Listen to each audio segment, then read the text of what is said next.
Hey everybody, this is Tamika Grooms here. I am here talking with Chasity Hampton, and we're talking with her today because she was the award winner for the Liz Conrad Award for SCBWI.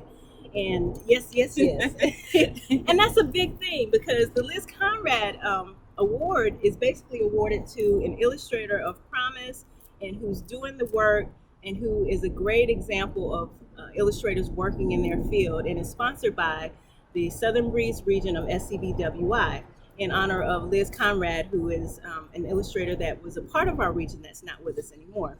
So they give this award every year in honor of a promising illustrator, and Chasity is our awardee for the 2019 award. So yay, good stuff. So I just wanted to sit down and talk with her. We're at a local coffee house here in Atlanta, and I just wanted to talk with her about her process, any books she's published, and just so that you all can get to know her better as she goes throughout her career. All right, so Chasity. Yes. Let's talk about your journey into your art career. Wow. Well, it starts at the tender age of 1 year old. Okay. Well, but for real, I've always been somewhat of a creative child, but I wouldn't say that I started like, I know I want to be an artist when I was like 5, but I was always creative and I loved working with multiple mediums.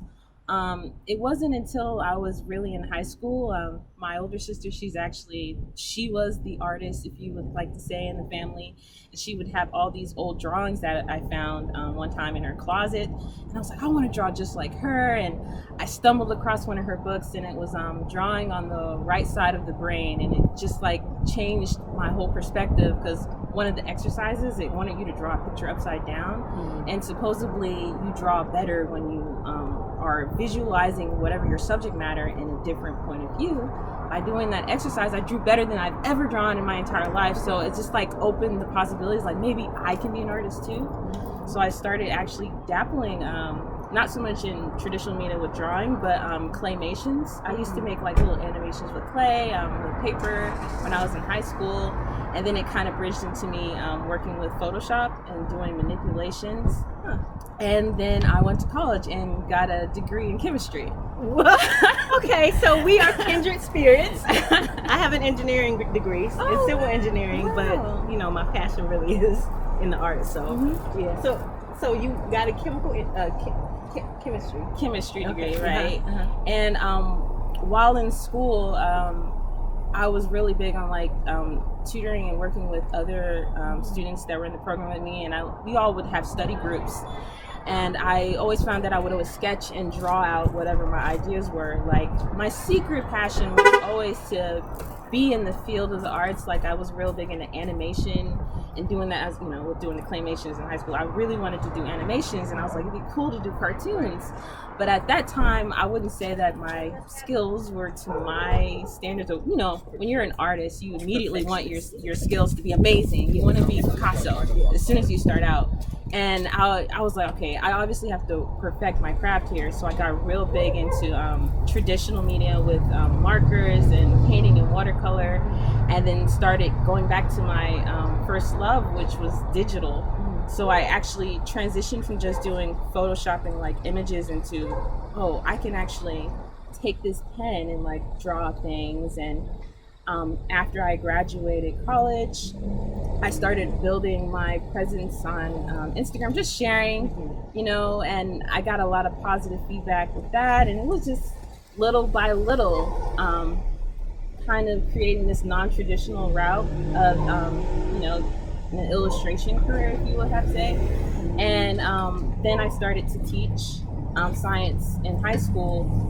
And one of my boss, my principal, she actually saw my work, and she was like, wow, this is amazing. I would love for you to illustrate my children's book, which really took off. And then people started to see, and then before I knew it, I'm in this whole thing of illustrating children's books, and I starting my own company. So that's simple. And so how long has this process?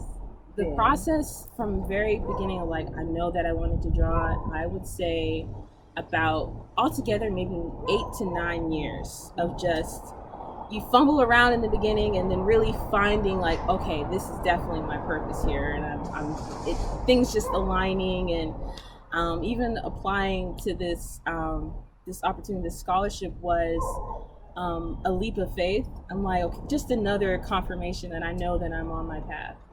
Yes. And you know, a lot of people can draw, and a lot of people can tell stories, but it really is, you have to develop your craft over time. You have to bump your head a few times. You got to get some rejections.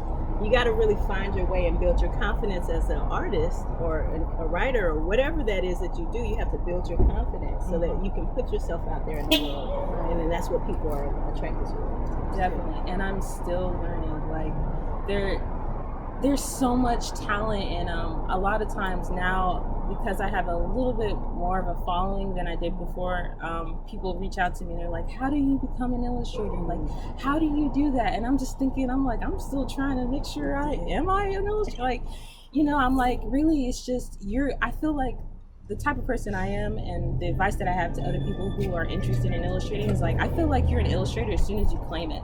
Like, once you put that pen on paper and you're like, I'm an illustrator, you are. Like, there's so many different styles and mediums, and it's just a matter of believing in yourself and just embracing that aspect of your creative journey. It doesn't matter where you are in it, as long as you're always learning. I feel like you're an artist, you're an illustrator, as long as you're always willing to learn and grow. Yeah. And so one of the things with this opportunity, Ann Moore Armstrong, she's a part of the Bright agency, and they're specifically agency for illustrators.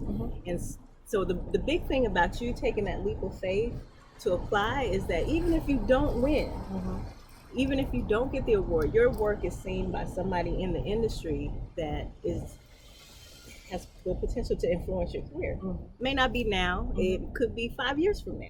But the fact that she put herself out there and moved beyond her comfort zone, it's really a big thing. So kudos to you just for doing that. Thank you so much. So I want to talk about, since you brought it up, I'm kind of going out of order, but tell me a little bit about what you've already published. I've published several children's books, and even you'll find that not even just children's books, but I've also done adult books as well. Like, I've done a journal, a travel journal. It was The Notebook, and it's by one of my clients, Ashley Williams, which is on Amazon. Some of the children's books I've actually done include James and My Turtle Juju, which is on Amazon. All these titles are on Amazon. Kate and the Great and the Sinister Lunch Lady. That was the work that I did with the principal that I was talking about. I absolutely love that work because it's literally about this kid, and he's doing all these amazing things, and he doesn't allow external forces to stop that, and he has this group of friends, and it's just really awesome mystery. And another book I did was Blending Cultures. A book I recently just finished was The Farmer's Peas, which is a really great book about an old farmer who forgot to plant his seeds correctly. It's a great little kid book. Those are the ones that are really coming off the top of my head. You've been working. I was actually, when I did the conference, I did a conference like I had mentioned a couple of weeks ago, and I had to, what I did is I put all the books that I've worked on, all the projects, and I realized I've done over 17, 18 different books. Yes. Like, and this is all really in a span of the last 2 to 3 years. Right. And I was like, wow. And like, I had to take a step back, and this goes into like, you know, when are you an illustrator? Like, how did you do this? And it's like, you don't even realize the process. Like, I don't know if you've seen those challenges where people draw pictures that they did in the past just to see the growth. Okay, so I feel like it kind of was the same thing. It's like just seeing all the projects and everything I've been involved in, and the change of my artistic style, just seeing all that kind of thrown up, it was just amazing. So lots of titles. Recently, I Am Pretty by Jaquita Johnson, excuse me.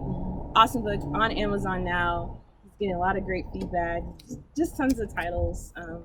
all appreciative. I love all my clients. For those that, if I didn't remember the name or the book, just know that I appreciate you, and it's just all part of the journey, and I thank you for letting me be on it. Yeah.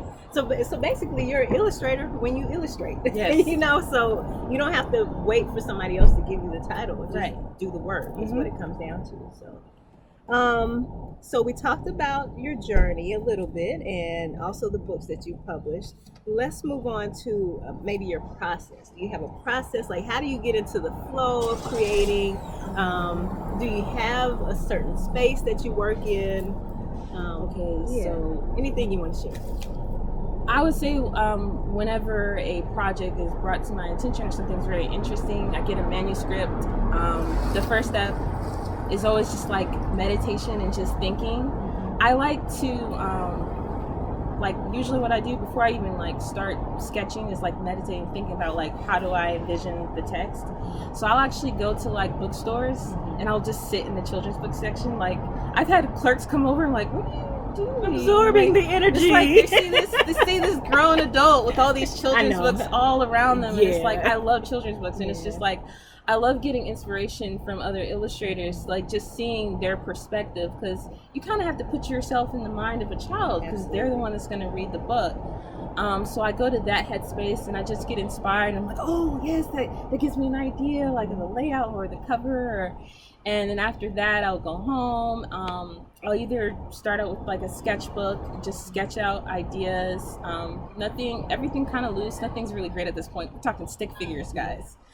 And then after that, I'll usually transition. I'll build a reference library. I love Pinterest. Oh my God. Pinterest is everything. Is everything. I'm like, Instagram, you're cool with all the people, but Pinterest, you can literally collect all of your ideas and put them all in one place. And I'll do mood boards, reference images, and I'll create that library. And then I'll open up my handy dandy either my Photoshop program or my off-program paint tool side, and I'll open those up and I'll just start roughing out character design, and then I'll do background development if there is a lot of background in the book, and then from then on out I start working on the thumbnails for each of the pages, like how is the text going to be divided for the book, and afterwards I start fleshing all the sketches for the entire book, get the approval process, of course, is always a back and forth. You adjust things. Then you dive into the best part for me, color. I love color. Like I start messing with different colors. And if you've looked at my portfolio, I love vibrant. Like I'm big on like really vibrant pictures and everything like that. So I'll start putting that in. And before you know it, I have the finished illustrations for the book. I get those approved by the client after a couple goes, and there we go. Add the text, and there we go. Very good, very good. So it sounds like we have a lot of things in common with our process. So I'm glad I'm not the only one who's wearing Pinterest out, because I use it a lot. I rely on it a lot. So you said you love color, and I noticed that the piece that I'm going to post online when people see this, it has a lot of vibrant color. Can you tell us about the piece that you submitted for the award? Yes, so this was a spread from the third client that I've ever worked with, talented lady Jensen Eddins. She's a photographer and she's been in the film industry for several years, and she reached out to me from my Instagram, and it was the first book that I would say challenged me to include more environments, because I love character design. Like I started out drawing just like simply characters, kind of, being scared to do the background. I feel like that's a lot of people's Achilles heel, but it challenged me to step out and look at nature. And cause as a photographer, she travels and sometimes she's outside, and that particular spread, it was a scene where the character was going to sometimes take a picture, and sometimes she had to get at awkward angles to take pictures. And I remember struggling with that. I'm like, how do I kind of communicate awkward angles here? Like, I'm like, what could I do? And talking with the client, and it was like, well, why don't we just have her kind of hanging upside down in a tree? Like, that's such an odd position to get a really great shot. So when I was starting to develop it, I was like, I don't draw trees. Like, that's not a thing that I do. And I was like, how do I do this? And that's where Pinterest comes in and saves the day. And it took me hours to nail this. This is the longest sketch. This will go down in history for me. I haven't come across it yet for my other works, but this took hours to just work out the sketch where it didn't look wonky or weird. And when it was finally done, I knew that I was like, this is great. I'm like, I've never spent so much time on trees. And then, creating that composition, I knew I wanted it to be different I wanted it to kind of bridge onto both pages, because I saw that from a lot of the illustrators I admire, that they they don't just stay within the page, the frame of the page. They break off to it where you feel like you're kind of immersed in it. And I was like, I want to try something like that, and just trying something new. And it's one of my proudest pieces that I've done. So I wanted to share. That's the one I knew. Like when this award came up and they're like, share a piece, I'm like, this is the one I want to do. Yeah. Because this was like really something that challenged me, and I felt like it showcased a talent that I thought I didn't have. So I was like, I want to do this, even if it doesn't win. It doesn't matter, because it's like just trying, like she was saying, just putting yourself out there. So you can actually find me on my website at www.whimsicaldesigns.com. You can also reach out to me by email at chasity@whimsicaldesigns.com. And if you're active on Instagram, you can find me at whimsicaldesigns_by-CJ. Wonderful. All right, well, thank you so much for being here with us today. I know that there's some illustrators out there that can benefit from what Chasity had to share, and just make sure that you apply. When you see those art calls come out, make sure you send that work in, even if you don't know if you can get it, but it's important that you show up for yourself. Thank you so much